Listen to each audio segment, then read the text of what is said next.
Certainly to my friend and beyond being a friend, a great and phenomenal education leader. Very few people have the resume he has because they have not had the experience and honed the kind of administrative as well as academic excellence that he has, and that is your president, Dr. Rudy Crew. And certainly to all that have participated in this program, Dr. Marcus Bright, who among other things, as of 2 weeks ago, became my son-in-law. And one, I know for two reasons. One is I saw it again yesterday in the New York Times. And secondly, because when he was going through his flurry of accolades on Dr. Crew, I saw his wife, my daughter, nodding her head like, enough, enough. And I used to get that till 2 weeks ago. When I would be circling third trying to come home on a speech, she up there, enough that, now you got it, Marcus. So I can do all the hyperbole I want now, it's on you. And all of you, I see Kirsten Foy, who heads our National Action Network chapter in New York, and want to acknowledge him, and of course our Minister Kevin McCoy, who heads our crisis department. Let me say this. I was riding here this morning down Bedford Avenue, and I was thinking about how there's a large company that's getting ready to do a documentary on my life. And I said, oh, I need to bring them down Bedford Avenue. Because on Bedford and Lincoln, I used to run a revival there as a boy preacher. I started preaching, as he said, when I was 4 years old, got ordained at 10. I used to do Easter revival at Charity Baptist Church on Lincoln and Bedford. I got to Lincoln and Bedford, and the church ain't there no more. I went a little further, and I said, Shirley Chisholm ran for president in 1972. And I was a youth director. And we used to come every day and to Shirley's office for president and go out and fight and convince people to support this black woman for president. And her office was on Bedford and Sterling. And I got to Bedford and Sterling thinking of where I'm going to tell the documentary people to go to. And that office is not there anymore. What am I saying? When you talk to people like Dr. Crew or me or John Flatteau, who have been through a lot of these struggles, the America that was going to invest and put resources and money and push you, the America that we could go and make them feel sorry for you, that America is not there no more. So you need to start with the reality that all of the sympathy that you heard a year or two ago under Obama is gone. Let's start there. It's a new ball game. Whether you like Trump or not, you play it in a new ball game. And if you play with the wrong premise, you're going to get to the wrong conclusion. So a lot of my activist friends, we mad, we fired up and all that, they don't give a damn about none of it. I was meeting with some folks. I was in Atlanta over the weekend for Martin Luther King III's birthday. And I met with some of the young activists, some in National Network, some outside. And Dr. Crew, I told him, do you know the difference between Ferguson under Obama and Ferguson under this administration? Under Obama, when I went there 2 days after it happened, the family called me, we flew in, started organizing first rallies in the churches, started talking to some of the young people that were riding. They rolled the tanks out because of riots. I called Washington, others called Washington, and the administration said, you can't have these tanks on these kids. And they backed them up because of the federal authorities. Holder came in, others came in. The difference is, you got here right now and they put tanks out there, they're going to double up. So you're in a different climate. Why do I say that? Doesn't mean you can't win. It means that you got to understand the climate that you're fighting in. I come from Atlanta last night. When I left Atlanta, it was sunshine. When I come in, it was raining like no tomorrow. Doesn't mean I couldn't land. It did mean I needed an umbrella when I landed. Now, in that context, you're in school. In that context, you are challenged to deal with whatever you're going to do with your life. But if you operate in the context that the world owes you something and the world going to help you and that the world cares what your demographic is, you will not get where you want to go. Not because you couldn't get there, but because you didn't assess where you had to be. Now, I heard the analogy about the 7 foot. I put it this way. If you put 2 seeds in the ground and you put a wall between the seeds, you plant them at the same time. You water one side of the wall seed. You give sunlight to it. You nurture it. You don't water the other side. There's no sunlight there.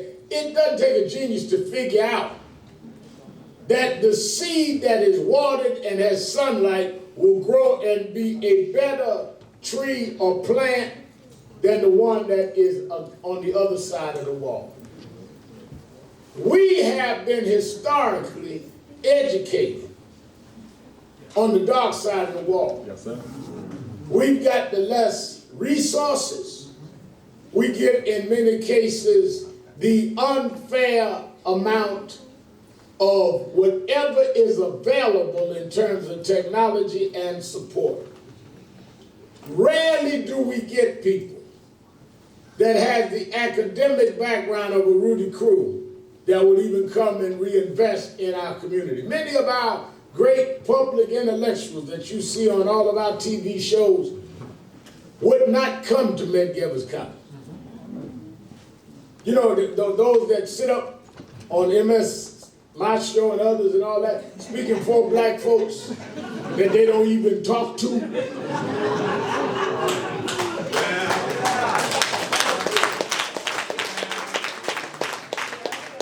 I mean, ask yourself this question. How you got all these public black intellectuals and none of them ever taught at a black college? The Ungawa brother, I'm going to tell you what the masses want, but you teach at Ivy League school and never been to nothing but Ivy League school.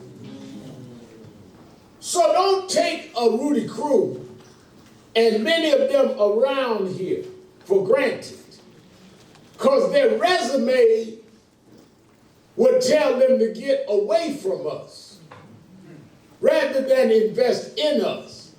So take advantage of them being here so you can develop yourself and develop here. Why did I say that? I was born here in Brooklyn, born in East New York. Father was in the construction business. My father was a successful businessman, owned a corner store, owned about 20 buildings in Brooklyn. And I grew up and I used to ride around him on Saturdays collecting rent and all his buildings. He was a slumlord. Made enough money that bought a house in Hollis, Queens. Moved us out there, 2-car garage, used to buy a new Cadillac every year, all of that. So I would have, on my way to being a proper, appropriate bourgeois Negro, I would have been Ben Carson.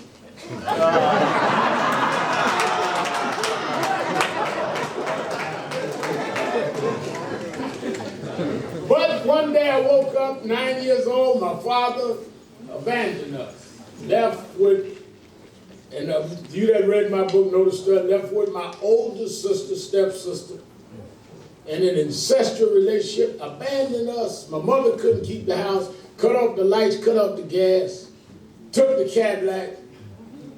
We, for 7 months, stayed in the house, no lights. I used to have to do my homework by candlelight. My mother used to tell me, I don't care if they have no lights, and if it's cold, you put a blanket around you, light that candle, do your homework. And I used to think she was mean. She said, when I was growing up in Alabama, we couldn't go to school.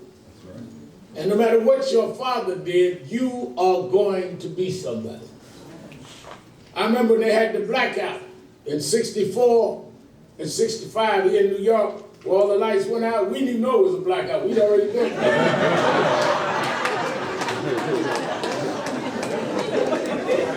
All the kids on the block that had laughed at us came to our house knocking on the door because they knew we had candles because we'd been blacked out.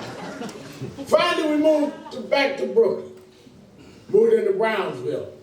And the thing that was the impetus for my activism was that when we moved back to Brownsville, first stayed in the Albany projects for a few months with our cousin, then moved to Brownsville, I kept asking all the guys on the block, well, why is all the garbage stacked up?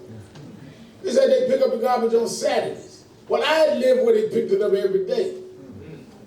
Why y'all call the ambulance and they come 12 hours later? That's the way it is. Well, I was where you call the ambulance, they came in a half hour. It was there at 10 years old I learned the difference in zip codes. And I think in many ways, I became an activist because I lived and saw the difference. I went to school. I was a boy preacher. Bishop F.D. Washington Temple's still there, Bedford and Bergen, ordained me as a kid. And I used to write on the heading of my homework, Reverend AlSharpton. And my teacher would drive her crazy. She'd say, you cannot say this. You are a little boy. You are not a preacher. I said, yes, I am. You are not a preacher. I said, yes, I am. You must grow up, go to seminary. I said, God, I'm arguing because this is what I believed and was raised. I had to go get my mother and Bishop Washington to come to the school to say to her, no, he's ordained as a Pentecostal boy preacher. That was my first battle for self-definition. I tell that story to tell you, don't let others define who you are.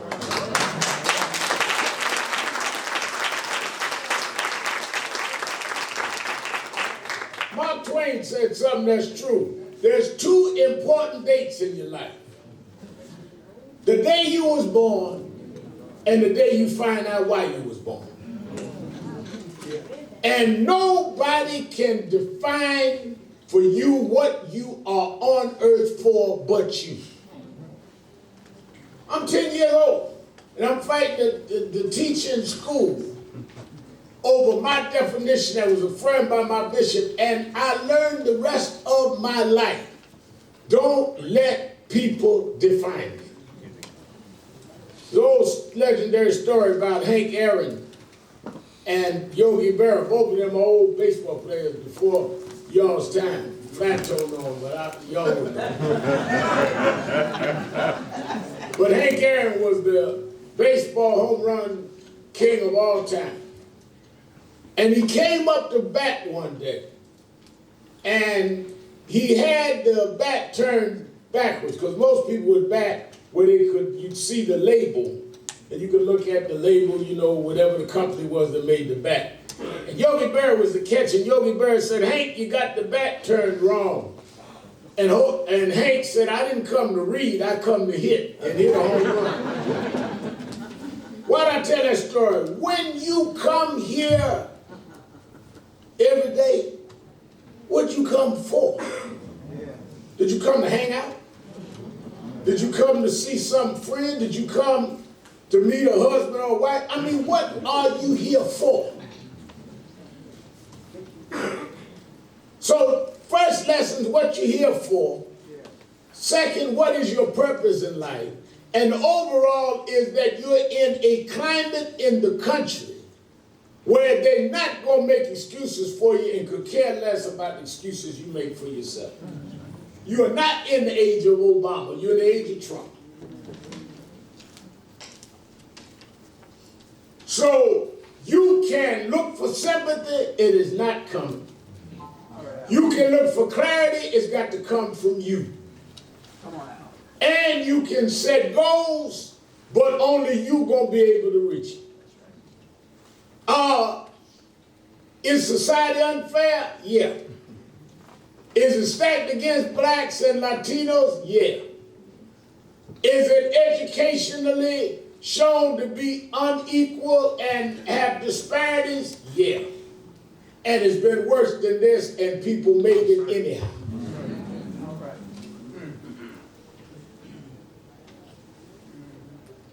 I was about 18.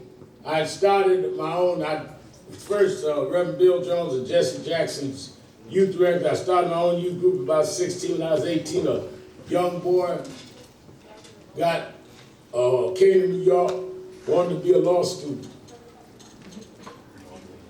Joined my youth group, his name was Teddy. Hung out with us a few months. We found out after a couple of months that his father was a known soul singer named James Brown. About 3 months later, Teddy got killed in a car accident upstate. And a radio disc jockey named Hank Spann and Bob Law still has a restaurant here in Brooklyn, told James Brown, you know, if you want to do something for your son, he was a member of this boy preacher's youth group. James Brown met me, did a show for me downtown, the RKO Albee, which is now the Albee Mall.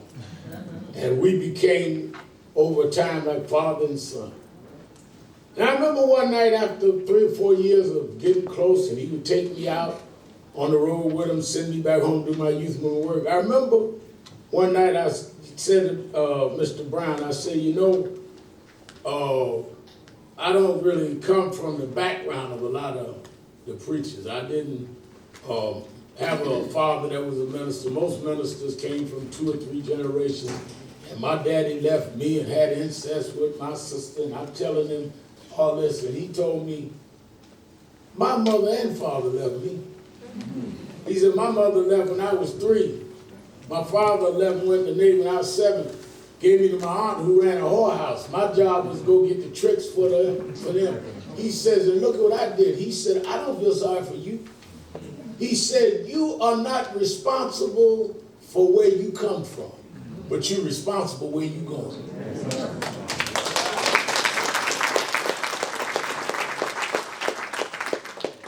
My point to you, particularly black men and Latino men, is you got to figure out where you're going.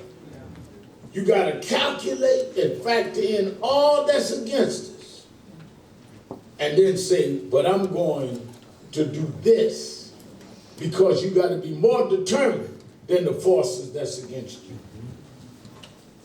Last week, they announced a young white male named John Lester committed suicide who had killed Michael Griffin in Howard Beach 31 years ago.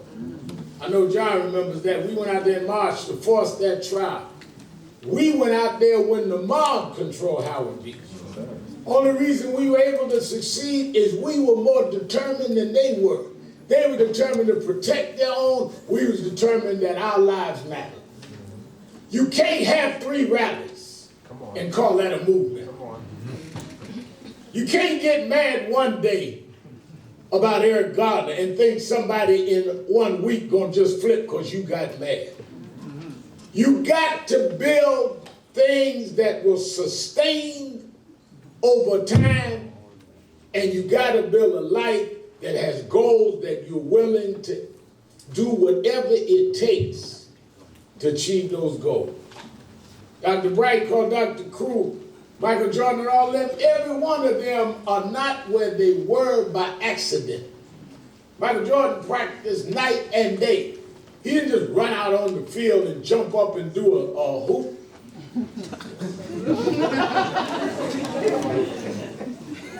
I knew as a kid, because of James Brown, I met everybody. I got real tight with Muhammad Ali. And Ali told me something one day I'll never forget. We were at the Gleason's gym, and I said, champ, that guy can really fight, can't he? He said, hey, he's pretty good, Sharpton. I said, you think he'd be champion? He said, I don't know, let's watch. He said, champions are not who can throw a punch. Champions are who can take a punch. If you can't take a punch, you won't last to the end of the fight. So if everything against you, your family don't function right, your daddy ain't right, you ain't got no money, the teacher don't like you, every blow you can come with, if you can't take that, you'll never be a champion. You got to be able to work against adversity and succeed anyhow. I've had a controversial career. They call me everything but a child of God. Every time they knock me, it just makes me tougher. Because first of all, you ain't going to fight the system and think they ain't going to fight back. Do you really think you're going to stand up against the norms and they're going to applaud you? They're going to thank you for correcting them? Of course they're going to fight back. That's where you know how tough you are. The odds are against black men and Latino men achieving anything. You got to beat the odds. And the odds are that they're going to test you. The guy doing the documentary said to me, Reverend, maybe we could film your reunion. I said, most of the guys I grew up with is in jail or dead. Where you want to have a reunion, at jail or the cemetery?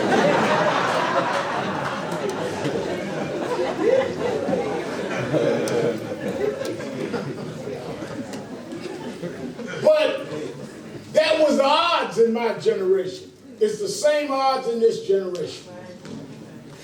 They don't expect you to break the odds. You got to expect that of yourself.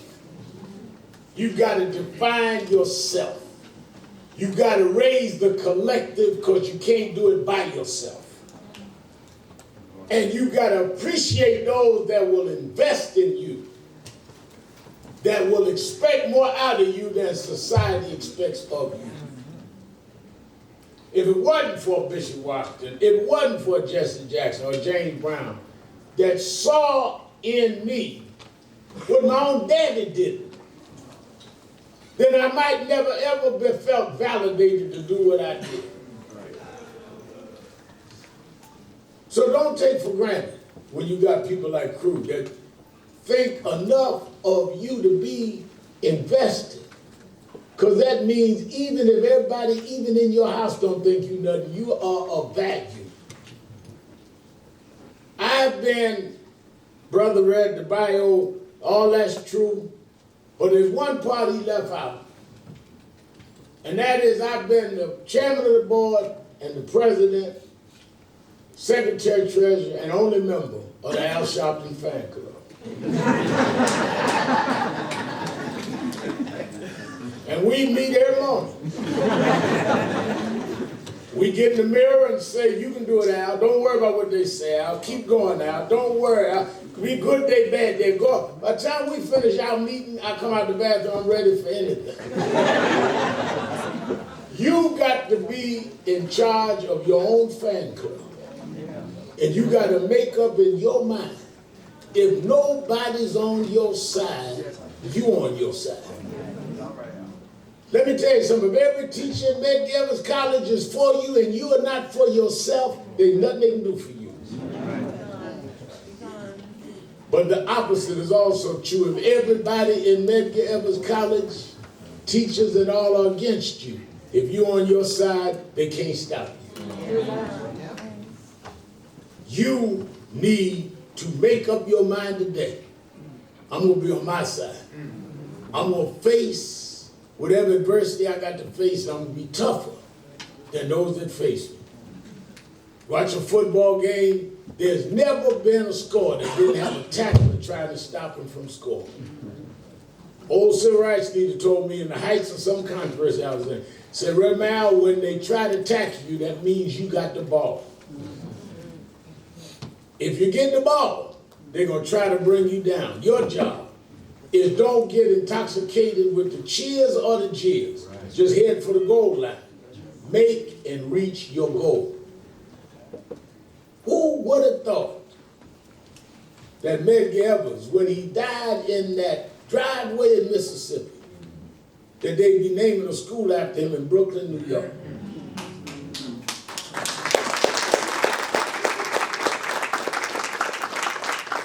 But he was determined, and he did what he did because he believed what he believed. But he didn't do it knowing this was coming. I ain't telling you, as I said, I was down with Martin III for his birthday this weekend. I remember one night we was flying in a certain city. And I don't know where and why I said it. I looked at him, I said, you know something, Martin? We sitting each other on the plane. I said, you know something? I said, your father really won. He said, what do you mean? I said, I know he got killed when he's 39, never saw his 40th birthday. I know he left a beautiful wife, Mrs. King, who I knew well, and 4 children. He never saw his children grow to be adults, never saw who had a child, never knew if they went to school. Died, shot, brains blown out on a cold balcony in a black motel. I said, but remember, Martin, your mother used to show us the pictures of them dragging him up the courthouse steps, arresting him for marching in Montgomery, Alabama. He said, yeah. I said, you realize the second Monday of every year that courthouse is closed? The judge can't come to work. The bailiff can't come to work. They got to be closed to celebrate your daddy's birthday. Every government building closed to celebrate your daddy's birthday. The judge that sent him to jail can't come to work. He got to stay home with his grandbabies to celebrate your daddy's birthday. If you stand for something and keep fighting, you never know what you can do. But if you don't stand, and if you don't fight, and if you don't go up against the odds, we'll never know who you were supposed to be. Thank you. God bless you.